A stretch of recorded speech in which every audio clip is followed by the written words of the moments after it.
Leluka, blue-eyed beauty.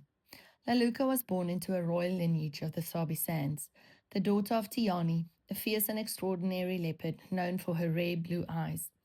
From her earliest days, Leluka carried that same striking gaze, a fragile spark passed down through generations of strong northern females. I first met her as a tiny cub clinging to a tree above prowling hyenas, waiting for her mother's return. I watched her grow through danger, through lessons, through the tender care of Tihani. This moment captures her at the edge of independence, when Tiani returned not as a nurturing mother, but as a force, pushing her daughter into adulthood. A final snuggle, a last goodbye, and then the sunset carried them into separate lives. This painting by Jaco van Schalkwyk, created from my photograph, will be on exhibition at Native Visions Galleries on 5 March. Through Frame the Wild, part of the proceeds will go directly to conservation. Protecting the wild spaces, leopards like Leluka depend